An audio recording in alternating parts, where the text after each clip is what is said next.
hold on to my voice for a little bit here. Good morning, everybody. Welcome to the regular call meeting of the City of Charlestown Sanitary Sewer Board. Today is February 15th, 2024. It is 10 a.m. We'll begin by rising and stating the Pledge of Allegiance. I pledge allegiance to the flag of the United States of America and to the republic for which it stands, one nation, under God, indivisible, with liberty and justice for all. Thank you. We'll have our roll call. Ray Hodgkins. Present. Nathan Grimes.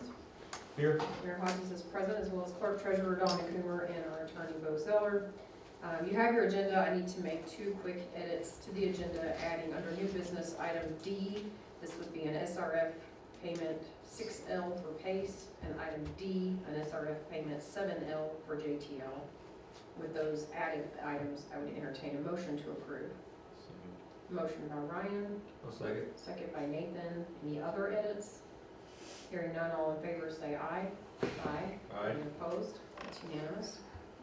We have our standing business, which includes approval of our minutes from our February 1st meeting, our current claims, and our payroll allowance docket from January 28th to February 10th. Entertain a motion to approve. We'll get motion to approve as presented. Have a motion from Nathan as presented. Second. Second by Ryan. All in favor say aye.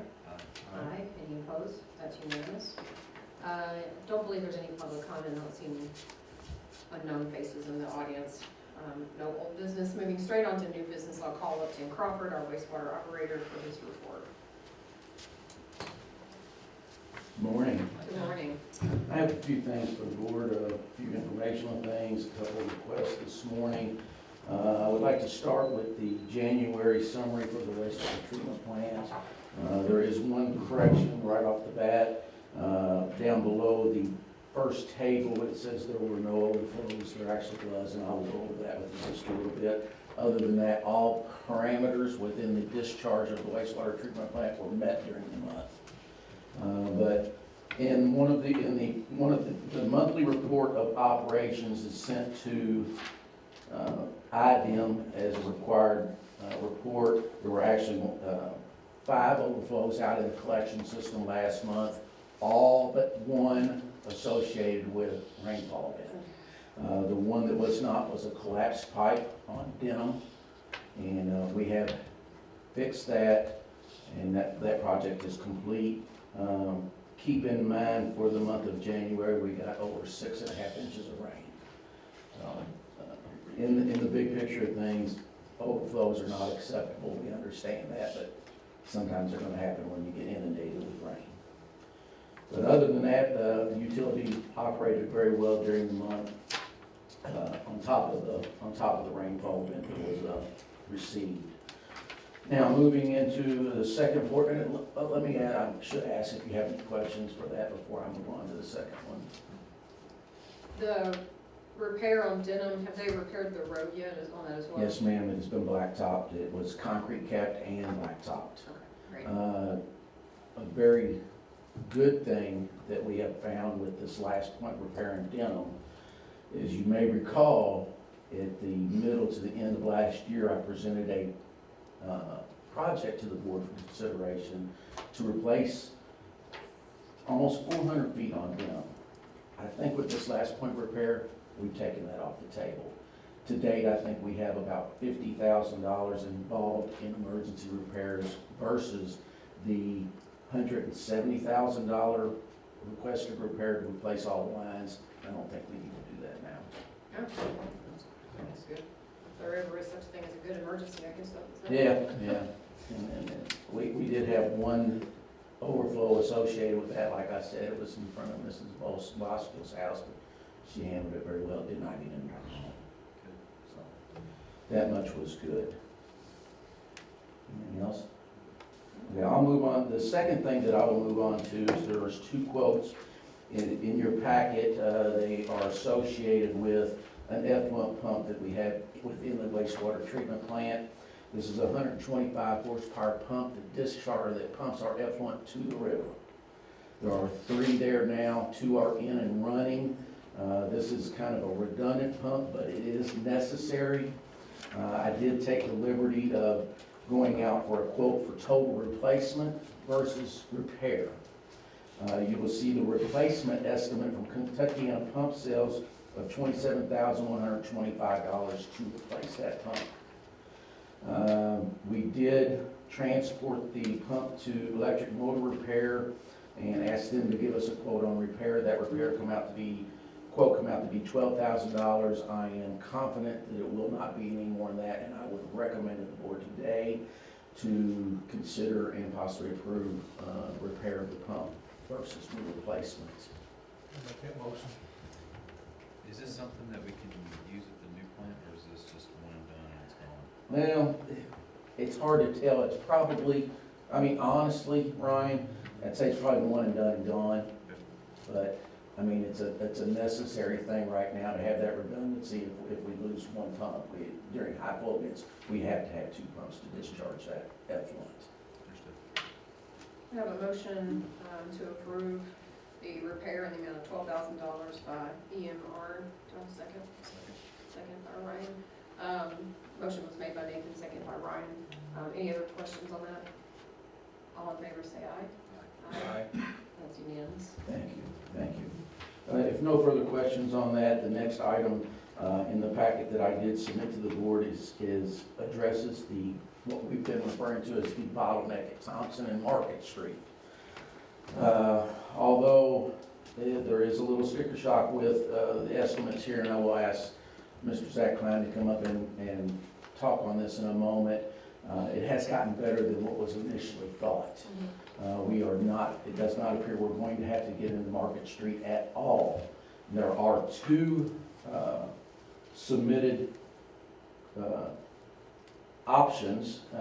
With that being said, if the board would entertain, I would like to ask Mr. Klein to come up and kind of explain those options to you. Sure. Zach? Sure. And I have some larger drawing sets if. Yeah, that'd be great. Save our old lives. It is my old lives. So yeah, as we previously discussed, we thought, we're not sure what the size of the line under Market Street was. When it had been confirmed that it is 15-inch, that takes away the concern of that bottleneck. But that line plus the line coming down the west side of Market are two 15-inch and then a 15-inch leaving. So of course that obviously is not acceptable. We gave the quote of a 24-inch, which is at least the minimum you would want coming out of that line. But with it being just a 40-foot section, obviously the minimal price addition to just go ahead and make it 36 seems reasonable. We wanted to give you that option for you all to make that decision which way you wanted to go. The cost estimate, I hope and think, is probably a little high, but short sections like this, and there are unknowns involved when you dig in to try to tie into existing manholes. There's probably a little more contingency than may be needed. But I definitely wanted to make sure we have coverage on what could potentially be involved in that. And of course, the design and permitting would include NDOT permitting and IDEM permitting. So what you do not have is our proposal for the design. I'm hoping to get that completed and shared to Tim to pass along by the end of the week. So you'll have basically everything you would need to make full decisions and reviews. With the proximity to this, or the proximity of this repair to Pleasant Run Creek, is there an issue? Are we gonna have to check with Army Corps of Engineer or DNR on this as well? Good question. If you look close enough on maybe the C1 sheet, you'll see where the 100-year floodplain is, and we're just outside of that. So Okay. we'll just make sure that all spoils and anything stays outside of that as well. So the goal is to be able to not have to go that route. Okay, there it is. Yep. We'll go ahead and state we were kind of bouncing the idea of replacing that line in the same ditch as the existing, take the existing out and put in a new.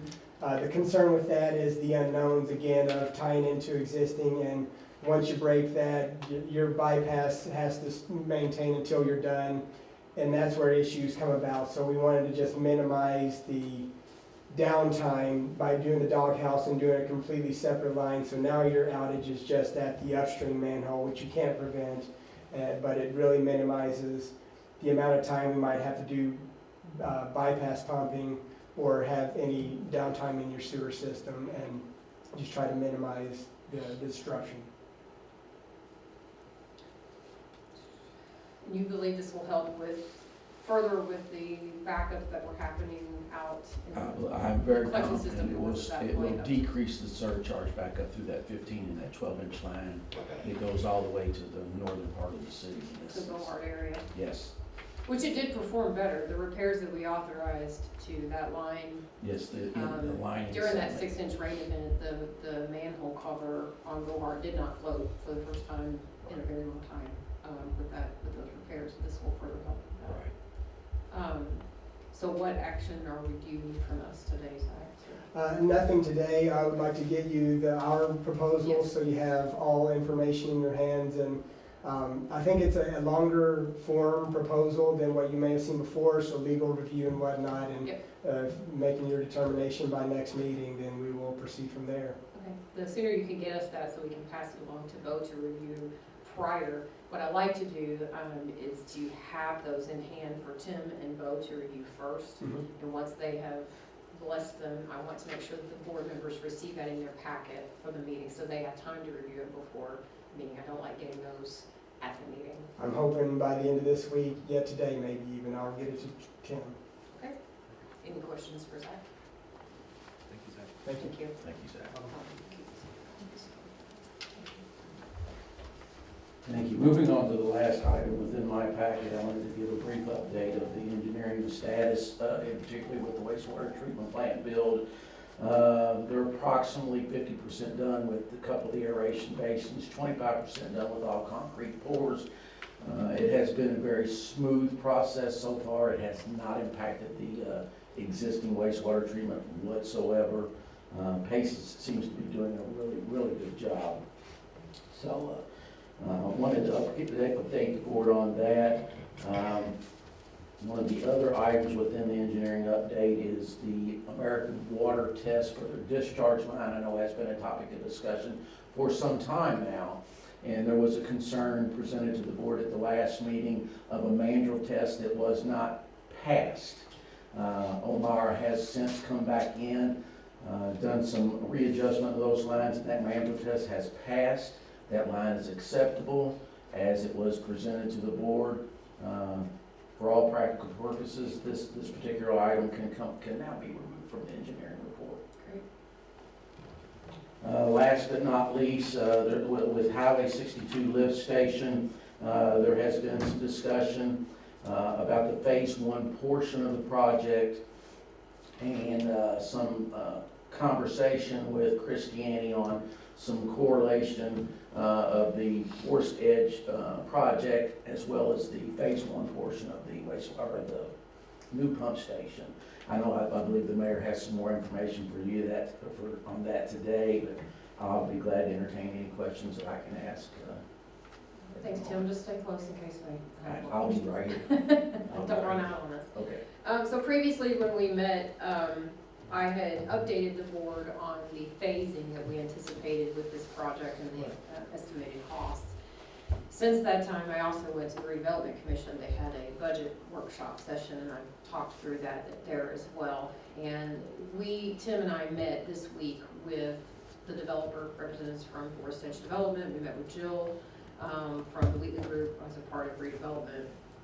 And then some of the contractors that have been doing the site work there at Forest Edge as well. And ultimately, I think that it's time for the board to consider a different approach to this project.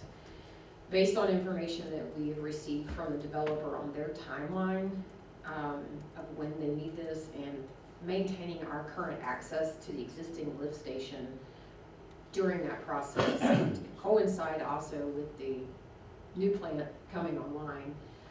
And then some of the things that we identified, you remember the emergency repair we had to do of like the 400 feet of line right along Highway 62 that came about? When we were doing that, some questions have come up about the location of the sewer mains in proximity to some water lines. So there's some potholing that needs to be done to kind of investigate that. I asked Bo to review for us the possibility of doing this as a build, operate, transfer project, a BOT. The council adopted that statute a couple years ago, and we've had success with that with redevelopment. And we are, as a board, authorized to do the same thing. Ultimately, the way that would work is we would put out a request for qualifications, and Bo can advertise that for us, or make sure we have the language to advertise, working with Tim to get that call out. And then companies would then be able to submit all their qualifications, which would allow us to wrap this into one phase. And I've talked it over with Tim extensively, and he agrees that that is a reasonable way to go at this point. Justifying it, one, ultimately I think it's gonna save us money, and I'm all in the business of getting it done by saving us money. The reason I think it's gonna save us money is because by putting it into one phase, and we've confirmed with the developer that this will not impede their progress. By putting it into one phase and doing it as a BOT, we have that guaranteed maximum price that we're not gonna get if we bid this out in 3 phases. So we would also say, because we wouldn't be paying someone to manage 3 separate bid phases either, this would all be wrapped into one RFQ running through that BOT process. I also like it because ultimately the city council has the final approval of those BOTs. So it brings our agencies together and helps make sure that this is such a large project. It helps us make sure that everybody's on the same page, that everybody, all our other boards and players have say in it. So I like that. And then finally for redevelopment, what it does is it offers a reassurance of how much the commitment from redevelopment would be. So we get the expectation of what the sewer department would be funding on it and what redevelopment, and then those costs are all laid out, no questions. We know moving into it what it's going to cost, and it removes the speculation. So I'm a huge fan of that process. I think ultimately that will allow us to take the design that's been done. We have requested those documents from JTL. There's a little bit of discrepancy. I'm waiting for one final email. The documents they originally sent don't appear to be the 100% design. It appears that they sent us probably about the 60% design phase. But I did hear from Lori Wyatt this morning that they reviewed, and there is a more accurate document that they're supposed to be sending over by the end of the day. So it allows us to take that and for Tim to help Bo draft the legal language needed to make that call and advertise that. That's 2 advertisements, if I remember correctly. Yes. Yeah. With a 30-day response period.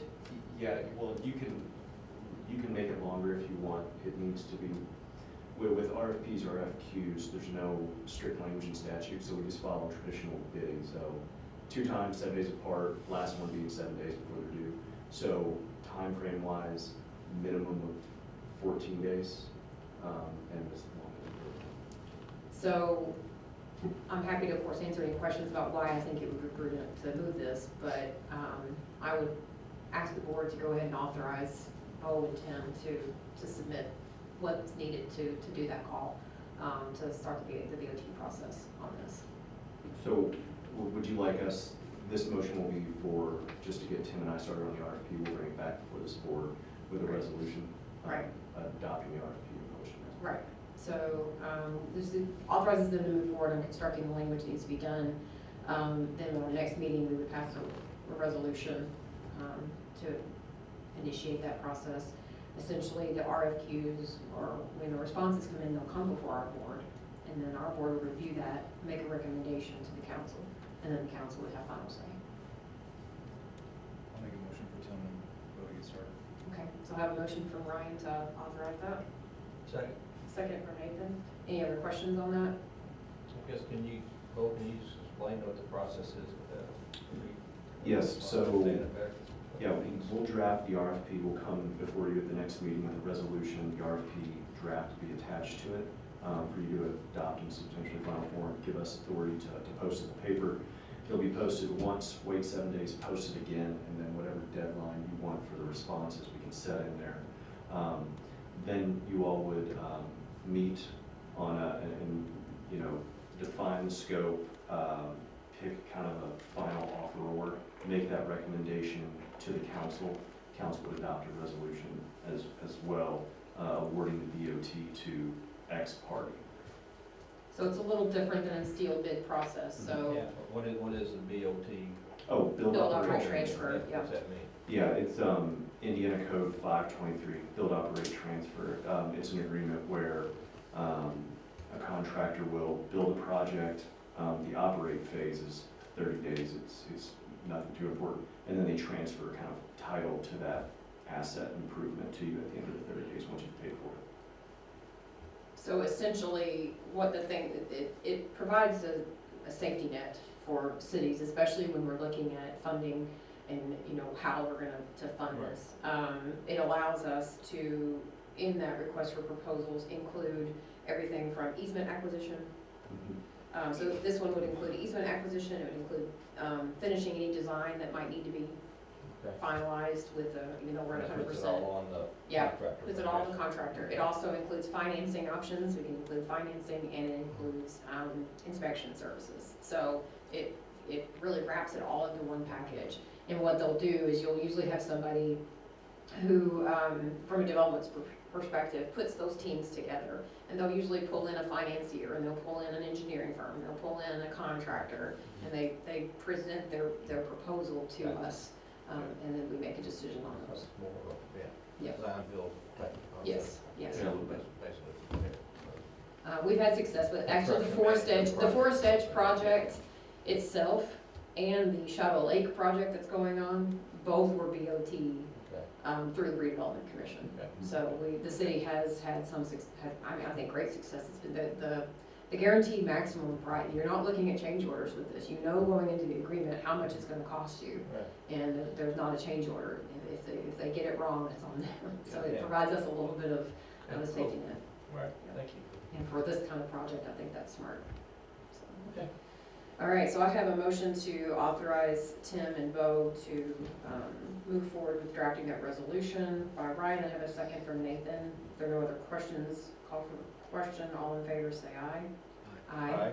And that sounds like it's unanimous, so, which I'll kick off. And Tim, you can work with Bo on the time frame of what you think would be appropriate to get those back. Okay. We'll just be authorizing you next time to actually, we'll have that in that document in the resolution, but I think we defer to your judgment on how quickly you would need those responses. Okay. We want to give them time to put it together, obviously, so 30 days may be too quick, but Okay. whatever you think is best. All right, there was nothing else from the report? No, I'm done. Unless there's any further questions, that is my report. All right, and we got the market tons too. Okay, so we had some charge-offs. This is standard operating procedure at this point. Total amount was, so we're at $3,154.18. So we need a motion to approve those charge-offs. Motion by Ryan, Second. second by Nathan. Any questions on those? All in favor, say aye. Aye. Aye. That's unanimous. Looks like they're kind of all over town, I think. I mean, it's not just a certain area or something. No, it's every, Yeah. the city one. Seems like it's all Yeah, over the area. Okay. yeah, we had a few more that we wasn't able to collect before we could file a lien. The house sold, and once the house sells, you can't file a lien. Yeah, But the girls do a good job staying on top of it. And thank you. you're welcome. All right, and then finally, we're doing more SRF disbursements. So the first one is disbursement 6L for PACE contracting, in the amount of $1,091,208.68. So I need a motion to approve. I have a motion by Ryan. And I assume it's been checked by everybody, don't we? Yes. Oh, I'll second it. Second by Nathan, yeah, by the time it comes to us, Donna's staff has verified everything, and the engineers have signed off on it. All right, if there are no questions, all in favor say aye. Aye. Aye, that's unanimous. And then the last one was for Dakota Tombs and Lands, in the amount of, this one was 7L, in the amount of $17,250. And need a motion on that one. That one is for Construction administration, here, do you wanna see anything?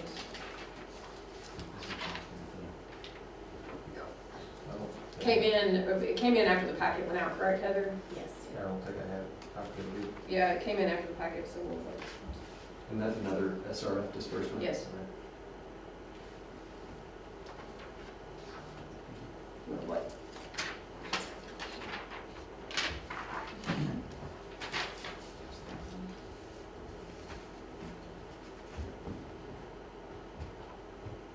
Make a motion to approve as presented. Okay, I have a motion from Nathan, second from Brian, any other questions? Seeing none, all in favor say aye. Aye. Aye, that's unanimous. Okay. I think with all of that, unless there's any other legal update or anything from Donna that she needs, anything from the board, we're good to go. We just needed a motion to adjourn. Got a motion from Ryan, I'll second that. second from Nathan. All in favor, say aye. Aye. We are adjourned. Thank you.